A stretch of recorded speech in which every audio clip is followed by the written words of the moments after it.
Hello everyone. పిల్లలకి evening స్నాక్స్‌కి ఏమీ లేనప్పుడు ఒకసారి ఇలా ట్రై చేయండి. పిల్లలు చాలా ఇష్టంగా తింటారు. మా ఇంట్లో వాళ్ళైతే చాలా ఇష్టంగా తింటారు. మా ఫ్యామిలీ మెంబర్స్ ఒక్కొక్కరు 1, 2, 3 ప్లేట్స్ తింటారండి. అంత ఇష్టంగా తింటారు. ట్రస్ట్ మీ, అంత టేస్టీగా ఉంటుంది. ప్రాసెస్‌లోకి వెళ్ళిపోదాం రండి. ఫస్ట్ గ్రీన్ బటానీ తీసుకొని బాగా వాష్ చేసుకొని ఒక 8 అవర్స్ నానబెట్టుకొని పక్కన పెట్టుకోవాలండి. బాగా నానిన తర్వాత ఒకసారి వాష్ చేసుకొని అందులోకి 2 బంగాళదుంపలు తీసుకొని ముక్కలు చేసుకొని వేసుకోవాలండి. తర్వాత తగినంత వాటర్ వేసుకొని ఒక 4, 5 విజిల్లు వచ్చే వరకును మీడియం ఫ్లేమ్‌లో ఉడికించుకోవాలండి. నేను వీడియోలో చూపిస్తున్నట్టుగానే ఒక 4, 5 విజిల్‌కి బాగా మెత్తగా ఉడికిపోతుందండి. పప్పు మ్యాష్ చేసుకునేది గుత్తితోని బాగానే మ్యాష్ చేసుకోవాలి. నేను వీడియోలో చూపిస్తున్నట్టుగానే ఇలా మ్యాష్ చేసుకుంటే సరిపోతుందండి.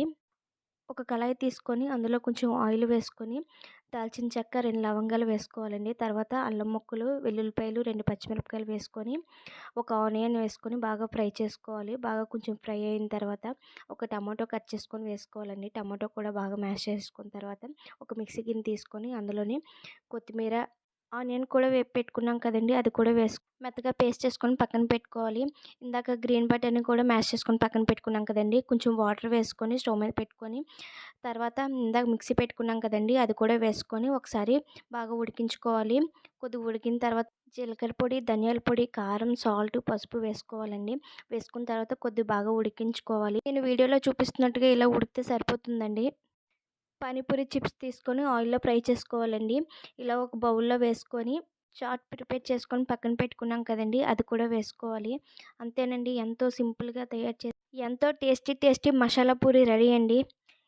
దానిపైన ఆనియన్స్, క్యారెట్ తురుము, కొత్తిమీర వేసుకుంటే చాలా టేస్టీగా ఉంటుందండి. నిజంగా పిల్లలు చాలా ఇష్టంగా తింటారండి. పిల్లలే కాదు, పెద్దవాళ్ళు కూడా చాలా ఇష్టంగా హలో ఎవ్రీవన్. పిల్లలకి ఈవినింగ్ స్నాక్స్‌కి ఏమీ లేనప్పుడు ఒకసారి ఇలా ట్రై చేయండి. పిల్లలు చాలా ఇష్టంగా తింటారు. మా ఇంట్లో వాళ్ళైతే చాలా ఇష్టంగా తింటారు. మా ఫ్యామిలీ మెంబర్స్ ఒక్కొక్కరు 1, 2, 3 ప్లేట్స్ తింటారండి. అంత ఇష్టంగా తింటారు. ట్రస్ట్ మీ, అంత టేస్టీగా ఉంటుంది. ప్రాసెస్‌లోకి వెళ్ళిపోదాం రండి.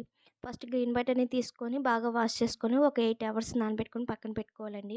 బాగా నానిన తర్వాత ఒకసారి వాష్ చేసుకొని అందులోకి 2 బంగాళదుంపలు తీసుకొని ముక్కలు చేసుకొని వేసుకోవాలండి. తర్వాత తగినంత వాటర్ వేసుకొని ఒక 4, 5 విజిల్లు వచ్చే వరకును మీడియం ఫ్లేమ్‌లో ఉడికించుకోవాలండి. నేను వీడియోలో చూపిస్తున్నట్టుగానే ఒక 4, 5 విజిల్‌కి బాగా మెత్తగా ఉడికిపోతుందండి.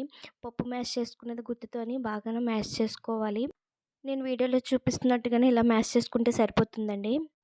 ఒక కళాయి తీసుకొని అందులో కొంచెం ఆయిల్ వేసుకొని దాల్చిన చెక్క, 2 లవంగాలు వేసుకోవాలండి. తర్వాత అల్లం ముక్కలు, వెల్లుల్లిపాయలు, 2 పచ్చిమిరపకాయలు వేసుకొని